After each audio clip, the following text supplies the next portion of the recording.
Something's coming. A revolution, I feel. The Passover meal tonight, it was different. It was about something deeper, something much greater.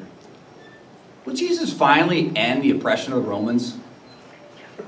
Will we finally fight and gain the freedom we once had? I long for that. I long to take control for justice. I'm ready. I'm also scared. But I'm ready. I've never been part of anything like this. But I will not cower. I promised Jesus I'll be by his side. Promised him I would die for him. And I would. Jesus, he's become my best friend. We've only known each other a short while. But there's numerous stories to tell. I'll never forget that time when I tried to walk on the water like he was doing. That was a little embarrassing. He does these amazing things. He's never afraid. I want to be brave as he is. And then he does these things that only the lowliest servants would do. Like tonight. He washed my feet. Why would he do that for someone like me? I'm nothing. I've failed him so many times when I tried to be brave. I want to be the same loyal friend that he was to me. I must be brave, as he is brave. Although, right now, I'm just so exhausted.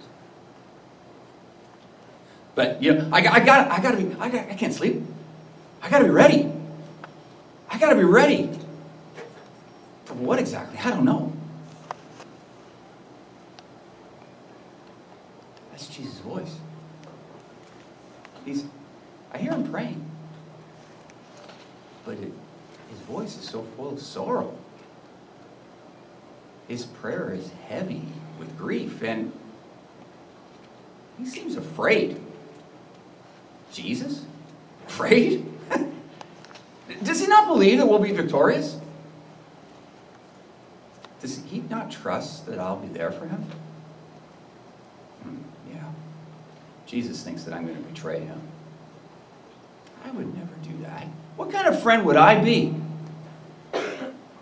Even if everyone else abandons him, I will not. I will defend Jesus with my life. Father, let me not be filled with fear. Let me be brave. Fill me with the courage and strength. Oh, protect me from the temptation. Redeem us, Lord. What was that? I heard something. I hear them coming. Many of them. Jesus! The time is here! I am so ready to fight. I'm ready to prove that I will not abandon him.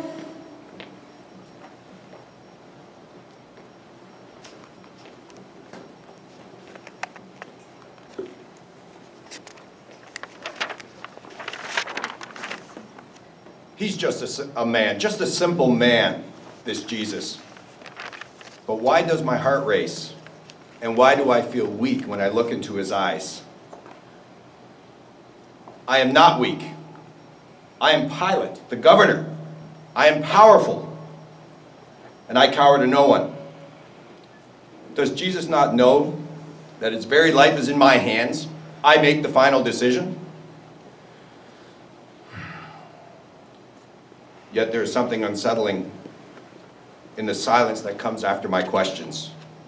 He does not defend himself or fight for his rights. What is this about? The man is innocent. I find no reason to turn him over to a sentence of death. But the people, they are convinced. They are sure that he must die. What do? I cannot think. Their cries and their screams are loud and unbearable. Shut up! Be quiet, I command you. What do the people have against this Jesus that stands for execution, before execution? It did not even please them that I was willing to have Jesus punished, beaten, and flogged, even humiliated. There was no satisfaction from that. They are bloodthirsty, angry, and have absolutely no regard for his life on trial. They seek revenge of some sort. I do not feel right to carry this out. There is something deep within, beyond the laws, even the rights of this man, that tells me he should not die. But I have tried. I have done what I can, and the people will not listen. I have offered Barabbas, a man who deserves death, but they will not waver. It's as if they don't even see Barabbas. They look right past him with evil intent in their eyes, with disdain on their faces. They will not budge. Well, I won't be made a joke. The outcome of disagreeing with this mob could be very costly. It is important that I satisfy the people. Is there any other way? Think! I can wash my hands clean of this, but could I ever wash my conscience clean? Could my mind ever be at rest after turning this innocent man over to the cruelest of deaths? My own wife even warned me. But what other options do I have? None. I have no other options. But this decision falls on the people, not me. If they want his life, they can have his life. If they are bloodthirsty, then let his blood be on them, on all of them. I wash my hands clean of this, and I wash my conscience clean of this. The people want crucifixion? Then crucify him!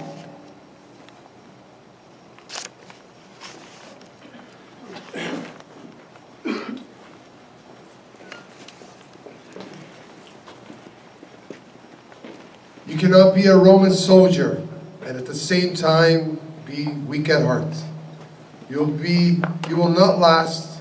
I'm trained to have no mercy, to carry out my orders no matter how brutal. I don't care about this prisoner, even if he claims to be the Messiah, the King of the Jews. I do as I'm told, or it's my life on stake. Do you understand? I have done no wrong. The prisoner has done wrong. And where there is wrong, there must be punishment. The punishment's harsh. Some prisoners do not survive it. The people must see what we mean business. And if they choose to break the law, there may be no second chance. Some say I'm callous. Maybe. And some say I'm ruthless. Maybe. Heartless and forgiving. Maybe. I say that I do my job and I carry out the task, and it's a job well done. You want to know about this process? You say you want to know what just happened to Jesus? Is this your Jesus? Think before you answer this question. If you must know what just took place, I will enlighten you. But you will not like it, and most of you will not be able to stomach it. The whole company of soldiers gathered around Jesus, and at Pilate's command, Jesus was flogged. Flogging is done with whips, lashes, many lashes. We were given across the back of Jesus with these whips. Not just leather whips, but leather embedded with pieces of bones and pieces of metal. These pieces dug into Jesus' skin, tearing and ripping his flesh. His body became unsightly. We placed a purple robe on a man of royalty. Ha ha ha! Only the best of our royal prisoners. And he deserves a crown, don't you think? If he considers himself a king, then he must have all the right accessories. We made a crown especially for Jesus, made from thorny bushes. I must say, this crown did not fit uncomfortably. It was placed firmly enough that the thorns dug into his head and caused him to bleed. until his face streaming with his own blood. We continued to mock him, humiliate him, make fun of him. We spit on him. We hit him over and over, not caring about his feelings, not caring about his pain, not caring that his torture brought him low to the ground along with his dignity as a man. This is what we soldiers do. Is that enough? Should I say more? The job was completed because I followed orders. I'm a devoted soldier, and I did my job, and it should have been done.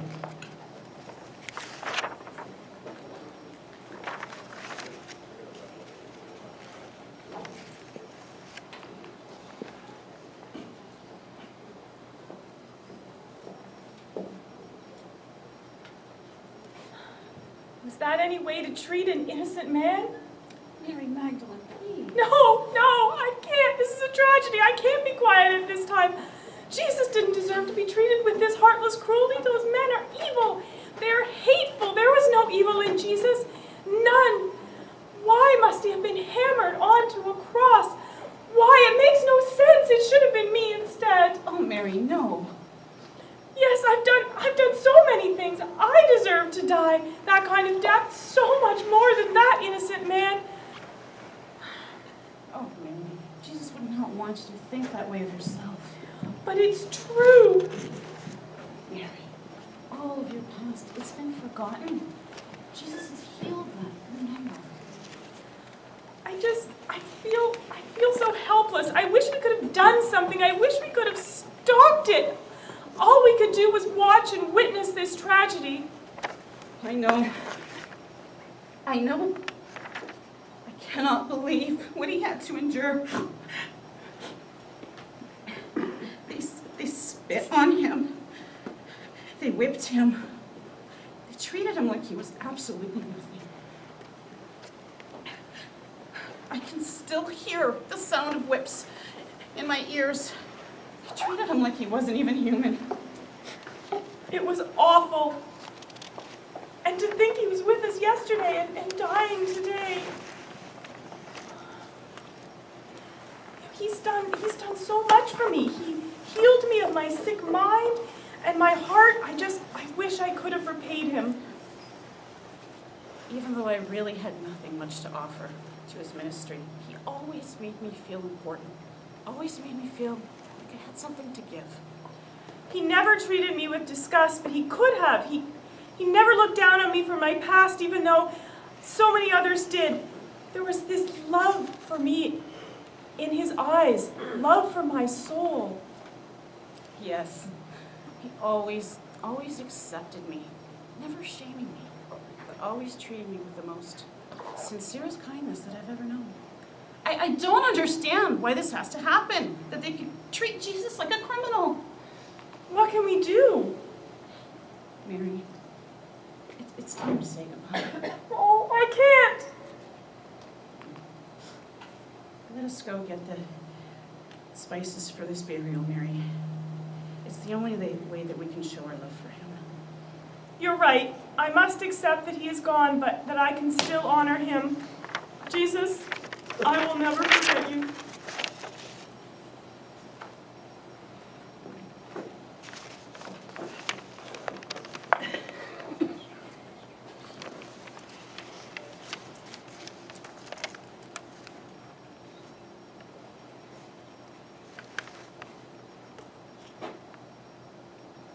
I hardly know what just happened. I was coming into town with my boy, my son, for the Passover. I didn't have any idea.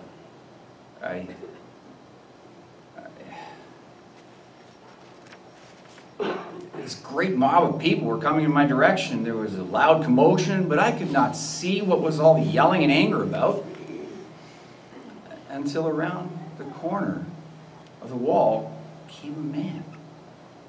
So badly beaten, so badly flogged, that he struggled to walk. He struggled to breathe. I could barely see his face. There was so much blood and dirt that if I had known him, I wouldn't have known who he was. He was alive, but just barely. I caught his eyes. His eyes told me that he was a man of compassion. He wasn't a man of crime. But the people despised him. They cursed his name. I clearly heard the name, Jesus. I've heard stories about this guy. He did so many amazing things I don't understand. Weren't these the same people that were just worshiping him and singing praises about him just days ago? What happened that they could turn so quickly? I was told to carry his cross. I wasn't asked to carry it. I was told. The cross was taken off his back and put onto mine. That weight was heavy. The road, it seemed forever long. I had somehow joined Jesus in the humiliation, the shame. As everyone hurled their vicious insults, where's my son? What must he be thinking as he watched his dad participate in this parade of disgrace? With every cruel word, the cross just seemed heavier and harder to carry. Then I reached the place. Relief came as I dropped that cross on the ground. But then dread came as my heart broke for the man beside me. Jesus, who was about to be crucified on the very cross I carried for him. I will never forget this day.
service. Easter is probably one of the most important services that churches around the world celebrate as we remember Jesus' death and resurrection.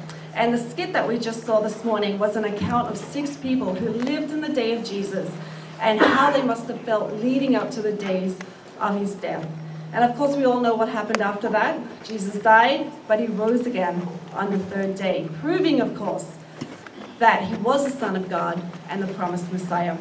For those of you who don't know me, my name's Carissa. I am the executive pastor here at Life Point Community Church, and I want to welcome everyone here this morning. If you are visiting us for the first time today, a special welcome to you. We hope that you feel leaving inspired and encouraged after the service today. So Life Point is a great church. We just celebrated our 3rd year anniversary last weekend. We're all about helping people become the people that God created them to be. And we do so many things here at Life Point.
tears, wipe away every stain. Now I'm not who I used to be.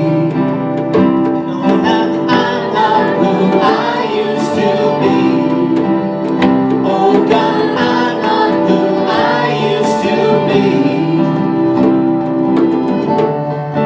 I am redeemed. Thank God, redeemed.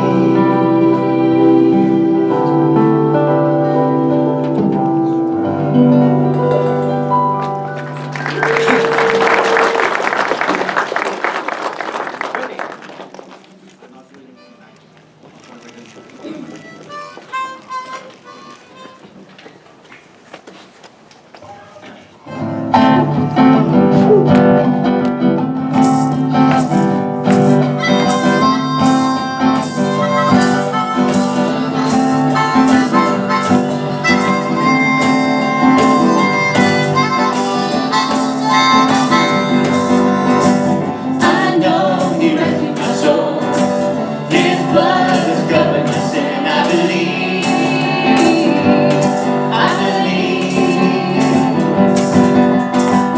My shame is taken away. My pain is healed in His name. I believe.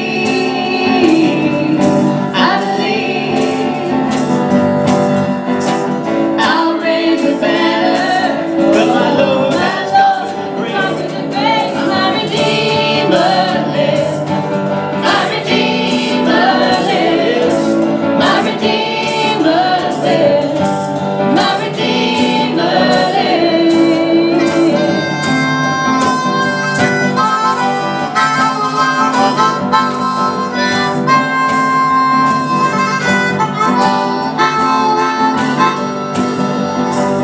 I know He rescued my soul.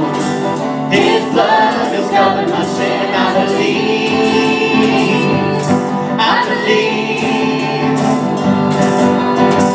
My shame is taken away. My pain is healed in His name. I believe.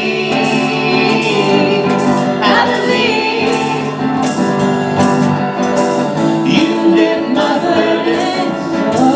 My rise with You. I'm dancing on this mountain top to see the kingdom come. Redeemer lives. My Redeemer lives. My Redeemer lives. My Redeemer lives.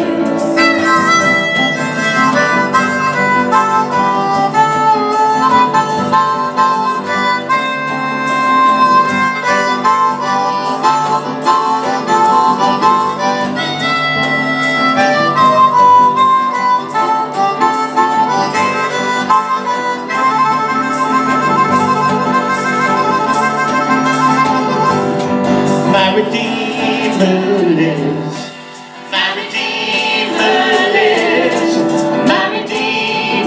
lives. My Redeemer lives. My Redeemer lives. My Redeemer lives. My Redeemer lives. My Redeemer lives.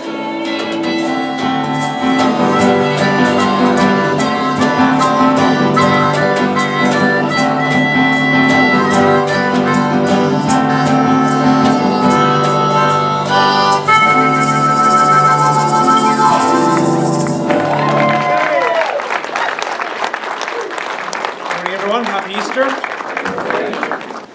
On this occasion, I should like to teach you from one of the closing chapters of the Gospel according to St. John.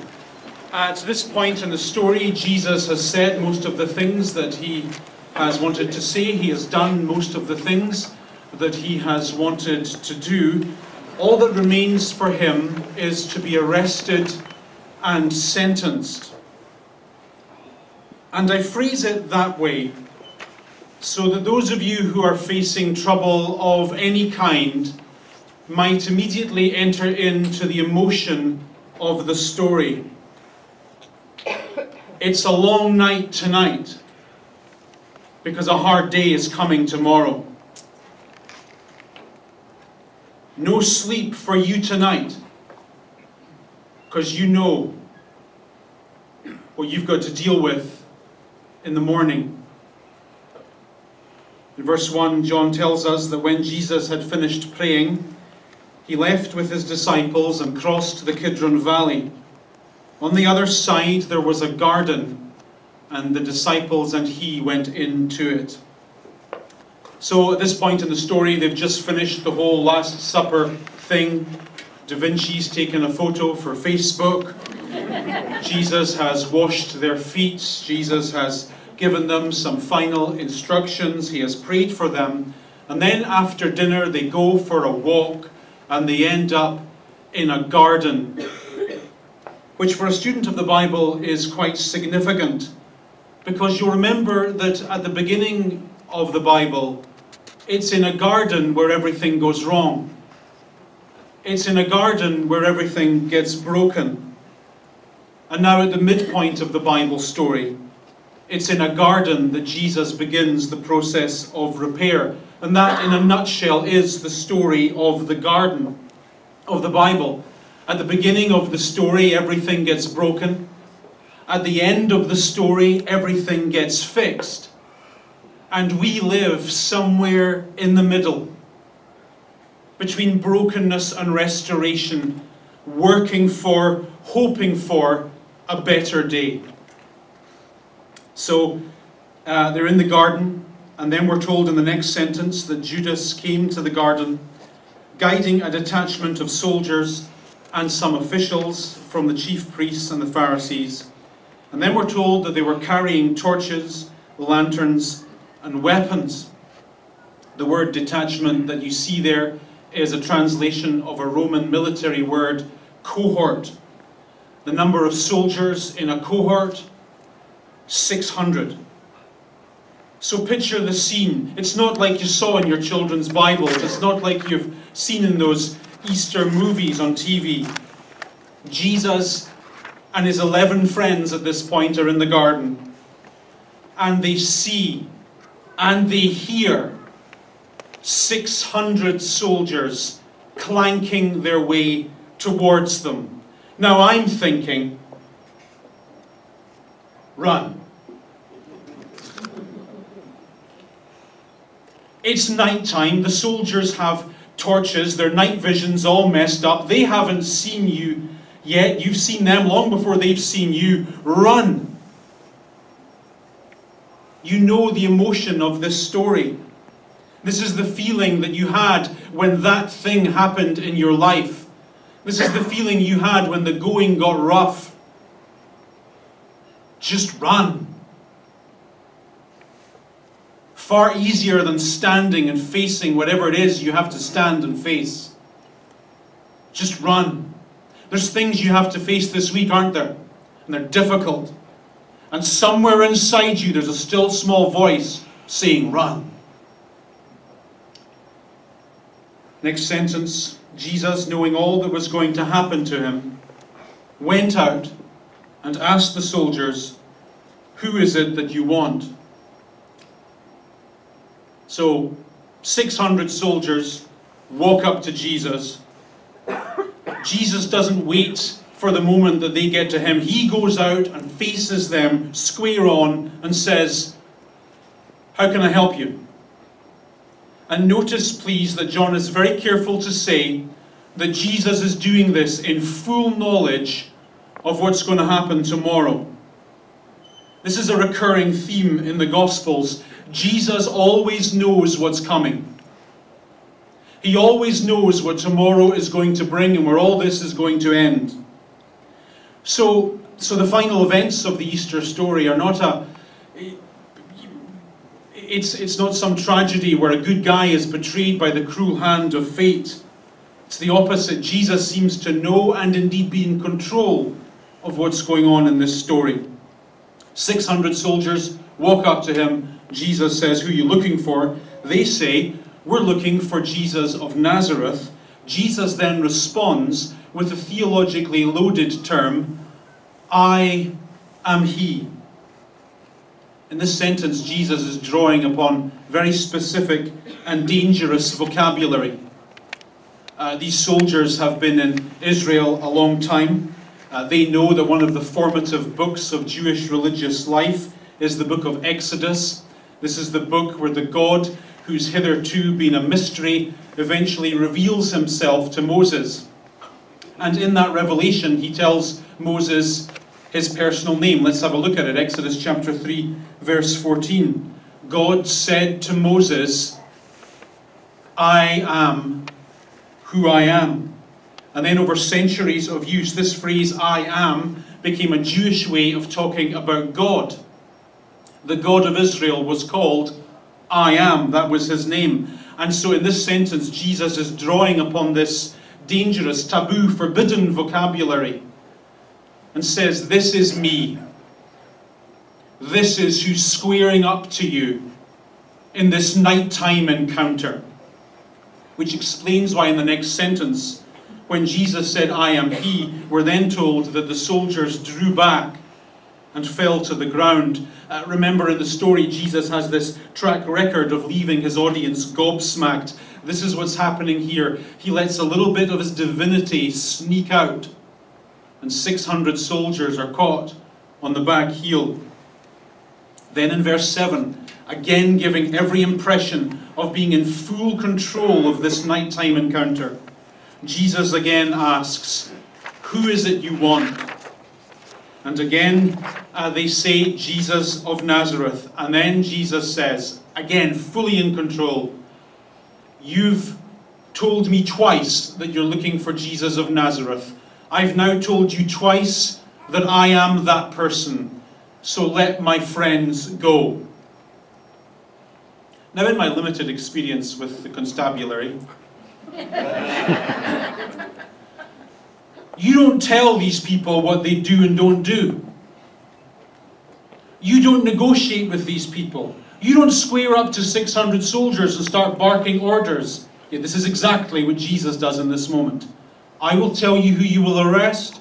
I will tell you who you will let go. Let my friends go. Then it gets really interesting. In the next sentence, we're told that Simon Peter, who had a sword... What? Where did that come from? I missed that in my children's cartoon Bible. So here's the kind of person Peter is, the first pope. He has a feeling that this night might be a difficult night for Jesus and his friends. And so he decides to get tooled up. In that painting, painted by Da Vinci, that all looks so sweet and gentle and religious, underneath the table, Peter's carrying weapons. This just feels wrong to me. The first pope calls his friends in the criminal underworld and asks for guns. He goes into this ready for a fight. And we're told that he drew his sword, struck the high priest's servant, cutting off his right ear. Now this is one of those parts of the Bible that suggests Christianity isn't for lightweights. So picture the scene. It's Jesus and his 11 friends. They're just ordinary people. They're fishermen, they're accountants, florists, acrobats, I don't know. None of them have read Sun Tzu. None of them have gone through basic training. And yet here they are, surrounded by 600 professional soldiers armed to the teeth. It's 600 against 12. 600 against 12. And Peter's looking at them thinking, we can do this. We can take them. And so he starts to fight. I don't know what his plan is. He probably doesn't have a plan at this point. He's probably just thinking, I'll start with you, and then you, and then you, and then after you, I'll make it up as I go along. Wasn't the smartest guy in the group, but you have to admire his guts. 600 to 12, and he's on. Jesus, however, is having none of it. And we're told that he commanded Peter, put your sword away. That sounds very sanitized, doesn't it? Put your sword away, Peter. Please. The words in Greek are written in an imperative. This is a strong sentence. And I like to think that at this point Jesus gives Peter a look.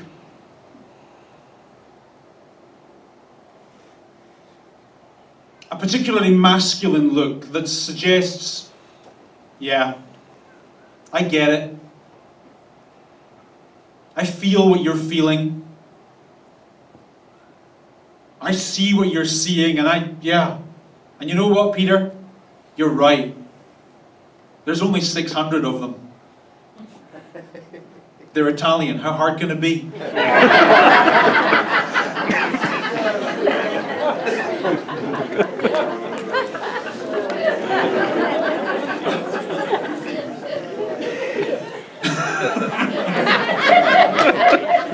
Right?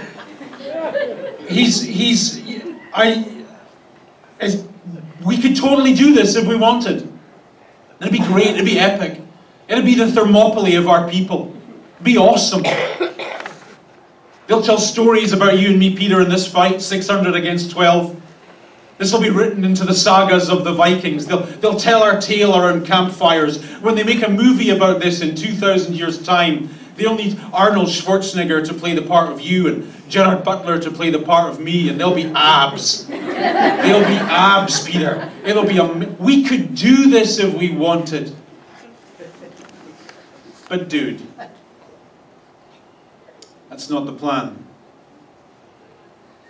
That's not why we're here. And so he asks Peter a question. Shall I not drink the cup my Father has given me?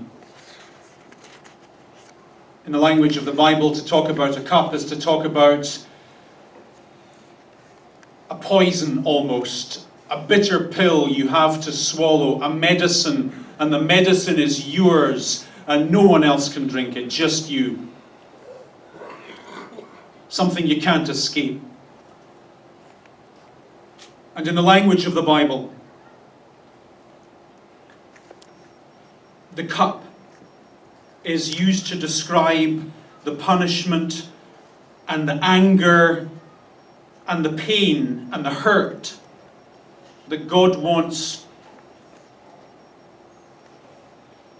to give to sinful, broken, messed up people.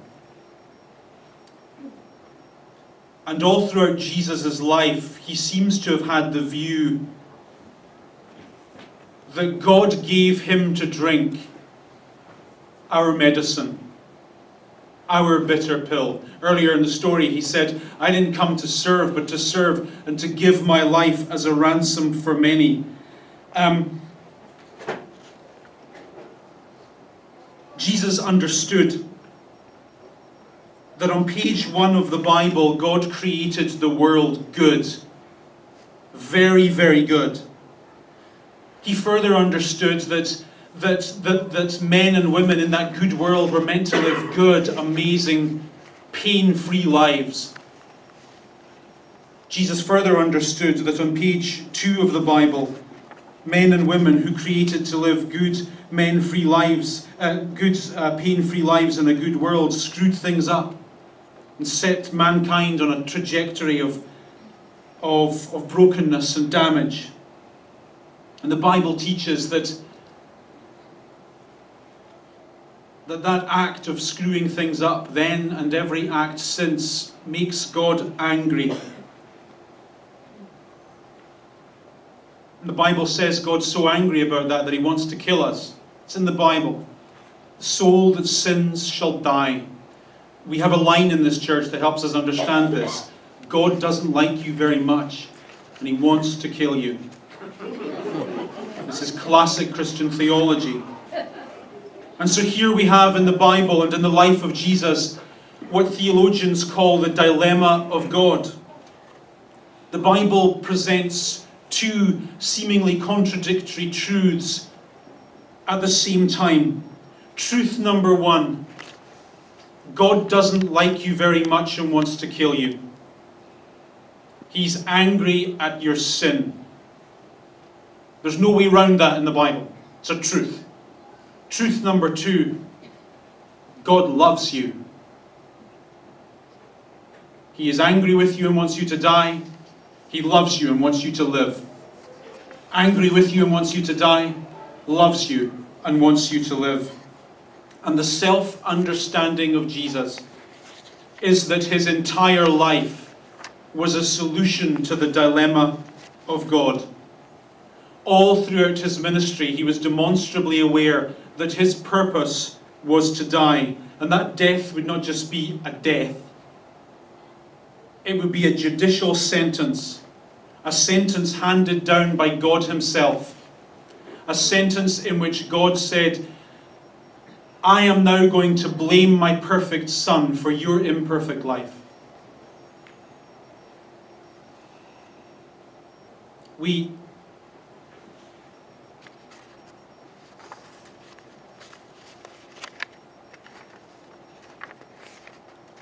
And this is what he means when he turns to Peter. He says, this is the plan, Peter. This isn't about winning, it's about losing. It isn't about getting what we deserve in this deal. It's about me getting what I don't deserve. It's about me drinking a poison I didn't earn. It's about me drinking a medicine that wasn't mine to drink.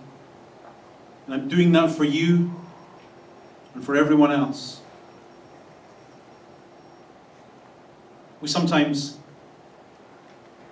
imagine wrongly that Christianity and church and all that stuff is somehow tied up with us being good or us being worthy or any of that nonsense. In the Easter story, we learn that the opposite is the case. We hear God say from the pages of the Bible, it was at your worst that I loved you. At your darkest that I embraced you. I didn't need you to be good. I died because you weren't. And in my death is your forgiveness, your life, and your hope for a new and a better day. We're out of time, friends. I wish you a very happy Easter. God bless you. And I look forward to seeing you next Sunday.